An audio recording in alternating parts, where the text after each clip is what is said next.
আমাদের প্রফেশনে বেশ কিছু সমস্যা নিয়ে সবাই কথা বলে যে আমাদেরকে এই স্যালারি স্ট্রাকচার ঠিক নাই, আমাদেরকে সঠিক সম্মান দেওয়া হয় না। কিন্তু আমার মনে হয় সম্মান ততক্ষণ পর্যন্ত দিবে না, প্রথমত আমাদের সম্মানটা অর্জন করতে হবে। সবাইকে স্বাগতম আজকে আমাদের নতুন আলোচনায় নেক্সট জেন টক 05 তরুণ পেশাজীবীদের চোখে লাইব্রেরির বর্তমান ও ভবিষ্যৎ শীর্ষক আলোচনায় আজকে আমাদের সাথে আছেন Liton Ali, assistant cataloguer, Islamic university of technology. শুরুতেই আপনার কাছে থেকে আপনার পড়াশোনা, ক্যারিয়ার এবং পেশাগত জীবন সম্পর্কে জানতে চাই। আমার মূলত জন্ম থেকে বেড়ে ওঠা এবং উচ্চ মাধ্যমিক পর্যন্ত পড়াশোনা বলতে গেলে রাজশাহীতেই, এরপরে 15-16 সেশনে ঢাকা ইউনিভার্সিটিতে তথ্যবিজ্ঞান ও গ্রন্থাগার ব্যবস্থাপনা বিভাগে অনার্স এবং মাস্টার্স কমপ্লিট করি কৃতিত্বের সাথে। এরপরে আইআইটিতে জয়েন করি। লাইব্রেরি পেশার সবচেয়ে ভুল ধারণাগুলোর একটি কি যা মানুষ প্রায়ই মনে করে? আপনার ব্যক্তিগত অভিজ্ঞতা থেকে শুনতে চাচ্ছি। লাইব্রেরি পেশায় যদি বলতে চাই যে সবচেয়ে ভুল ধারণা হচ্ছে মানুষ মনে করে লাইব্রেরিয়ানদের কোনো কাজ নাই, এদের কাজ হচ্ছে টেবিলের উপর বসে বসে ঘুমানো। কেউ যদি কখনো লাইব্রেরিতে বই নিতে যায় তাহলে শুধু তাদেরকে বইটা দাও, এটাই কাজ, এর বাইরে কোনো কাজ নেই। এটা শুধুমাত্র যে মানে যারা লাইব্রেরি সম্বন্ধে ধারণা রাখে না তারাই নয়, এটা অনেক শিক্ষিত শ্রেণীর মধ্যেও দেখা যায়। আমার একটা যদি মানে বাস্তব অভিজ্ঞতা বলি, আমি একটা প্রজেক্টে কাজে গেছিলাম।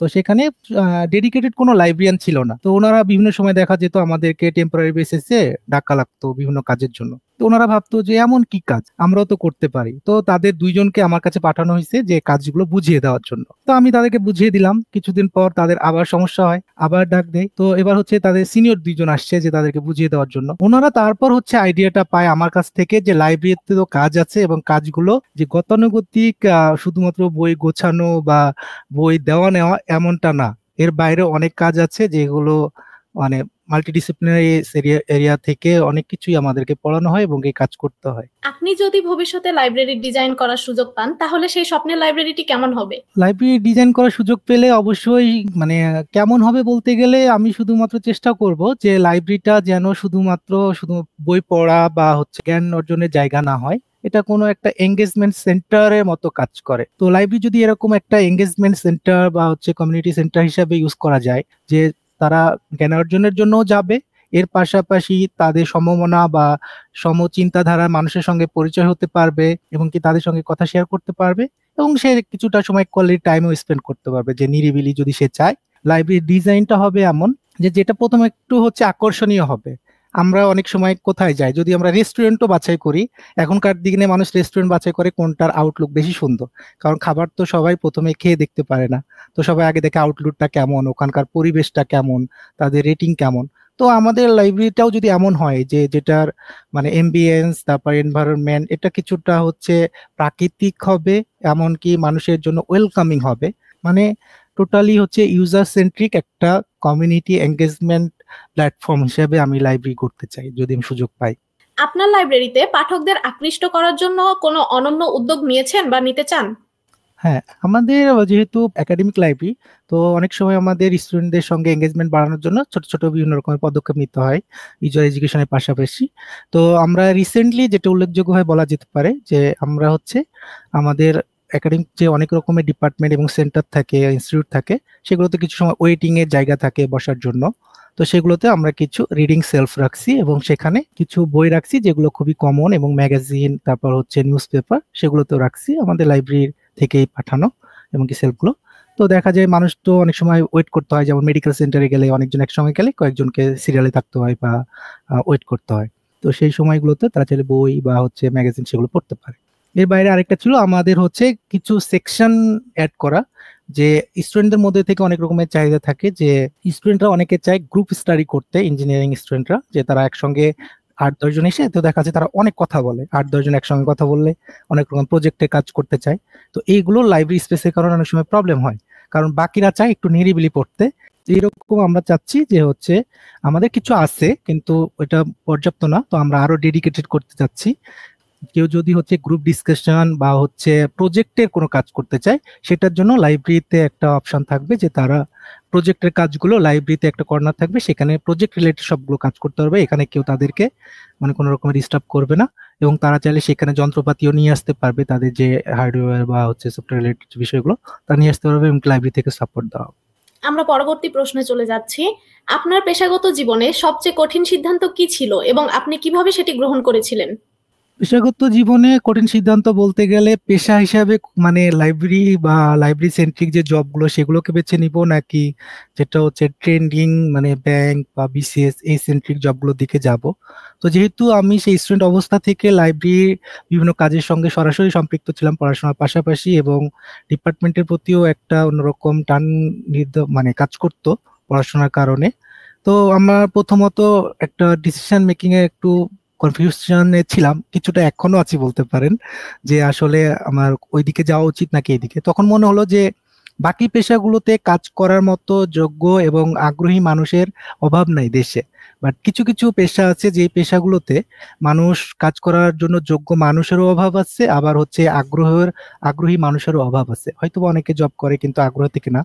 তো যদি আমার মাধ্যমে এই সেক্টরটাতে কিছু কাজ করা যায়, তো সেক্ষেত্রে কেন আমি নয়, এই চিন্তা থেকে আমি আর কি গ্রন্থাগারিক পেশাটাকেও বেছে নেই। ভাইয়া, আপনার পরবর্তী প্রশ্ন, একজন তরুণ হিসেবে আপনার দৈনন্দিন কাজের মধ্যে সবচেয়ে চ্যালেঞ্জিং এবং সবচেয়ে উপভোগ্য অংশ কোনটি? সবচেয়ে চ্যালেঞ্জিং বলতে গেলে, যেহেতু একাডেমিক লাইব্রেরি, স্টুডেন্টরা আমাদের কাছে আসে একদম রেডিমেড, সবকিছু রেডি থাকবে, তারা যাতে শুধু পায়। তো দেখা যাচ্ছে যে অনেক সময় পলিসিগত ইস্যু থাকে বা হচ্ছে অনেক রকমের ইস্যু কারণে আমরা চাইলেও তৎক্ষণাৎ সার্ভিসটা দিতে পারি না। যেমন অনেকে হচ্ছে একটা থিসিস জমা দিতে আসছে, অথচ সুপারভাইজারের সাইন ছাড়া চলে আসছে, তারপর দেখা যাচ্ছে প্লেজারিজম রিপোর্ট ছাড়াই চলে আসছে। তো আমাদের পলিসির কারণে আমরা তাইলে তাদেরকে ইনস্ট্যান্ট দিতে পারি না। তো এই সময়তে দেখা যায় তারা মনে করে যে আমরা ইচ্ছে করে তাদেরকে দেরি করাচ্ছি, বা যে অ্যাডমিনিস্ট্রেটিভ জটিলতাগুলো করতে মানে আমরা করতেছি তাদের সঙ্গে। তো এইটা একটা বড় চ্যালেঞ্জ হয়ে যায় যে স্টুডেন্টরা এমন এমন কিছু ইস্যু নিয়ে চলে আসে বা ইউজাররা, যে তাদের এটা এখনই লাগবে, কিন্তু দেখা যাচ্ছে যে এটা পলিসির কারণে আমরা অনেক সময় দিতে পারি না।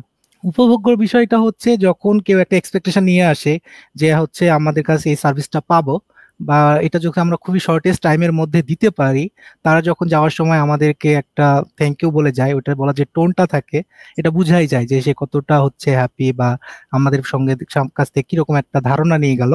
এই সময়টা খুব ভালো লাগে যখন কাউকে খুব কম সময়ের মধ্যে একটা সার্ভিস দিয়ে সে স্যাটিসফাই হয়ে যেতে পারে, এটা খুব ভালো লাগে। আপনার মতে লাইব্রেরি পেশাকে আরো জনপ্রিয় এবং গ্রহণযোগ্য করার জন্য কি করা যেতে পারে? আমার মতে লাইব্রেরি পেশা হোক আর যে কোনো পেশাকে গ্রহণযোগ্য করতে হলে প্রথমত তার বেসিক হিসেবে আমাদের প্রফেশনালদের হচ্ছে নিজেদেরকে আরো ভালো মতো গড়ে তুলতে হবে। কারণ আমাদের প্রফেশনাল বেশ কিছু সমস্যা নিয়ে সবাই কথা বলে যে আমাদেরকে এই স্যালারি স্ট্রাকচার ঠিক নাই, আমাদেরকে সঠিক সম্মান দেওয়া হয় না। কিন্তু আমার মনে হয় সম্মান ততক্ষণ পর্যন্ত দিবে না, প্রথমত আমাদের সম্মানটা অর্জন করতে হবে। আমরা যদি ঠিকমতো কাজ করি এবং কি আমাদের স্কিলড হই, যোগ্যতাটা মানুষের সঙ্গে যখন জানাতে পারবো কাজের মাধ্যমে, তখন তারা আমাদেরকে আস্তে আস্তে আমাদেরকে কি করবে, সম্মান করা শুরু করবে। আর যখন আমাদের সম্মান শুরু করবে, আমাদের পেশার উন্নয়ন হবে, এবং এর মাধ্যমে আমরা যে প্রাপ্য যে মর্যাদাটুকু এটা ইন ফিউচারে পাবো, সেটা গ্রেডের মাধ্যমে হোক বা স্ট্রাকচারের কারণে হোক, সেগুলো আমরা পাবো। একটি কল্পনাপ্রসূত পরিস্থিতি ভাবুন, আপনি একটি নির্জন দ্বীপে আটকে গেছেন এবং কেবল আপনার সাথে 3টি বই নিতে পারবেন। সেই বইগুলো কোনগুলো হবে? 3টি বই চুজ করা সত্যি কঠিন, কারণ হচ্ছে এরকম পরিস্থিতিতে যেতে হলে তো এমন কিছু বই নিব আমি চেষ্টা করব যেগুলো হচ্ছে আমি রিপিটেডলি পড়তে পারবো। সেই দিক থেকে আমি প্রথমত কোনো একটি রিলিজিয়াস পার্সপেক্টিভ থেকে একটা বই নিতে চাই, সেটা আমার মোস্ট প্রবাবলি আমি হচ্ছে আল কোরআনকে বেছে নিব, আমি যেহেতু মুসলিম হিসেবে। সেকেন্ডলি আমি এমন একটা কোনো বই নিব যেটা আমাকে মোটিভেশনস এবং এর সাথে আমাকে প্রতিকূল পরিবেশে বাঁচার জন্য হেল্প করবে, বা আমার মস্তিষ্ক এবং কি মানে পারিপার্শ্বিক দিক থেকে চিন্তা করতে সহায়তা করবে। আরো কিছু বই আছে যেগুলো হচ্ছে সার্ভাইভাল হ্যান্ডবুক হিসেবে, যে প্রতিকূল পরিবেশে কিভাবে বেঁচে থাকতে হয়, কিভাবে লড়াই করতে হয়, সেজন্য কোনো সার্ভাইভাল হ্যান্ডবুক যদি থাকে প্রতিষ্ঠিত। আর কেন নিব বলতে গেলে যে এই 3টা বই আমাকে মোটিভেশনস তো দিবে এবং কি প্রতিকূল পরিবেশে বাঁচিয়ে রাখতেও হেল্প করবে।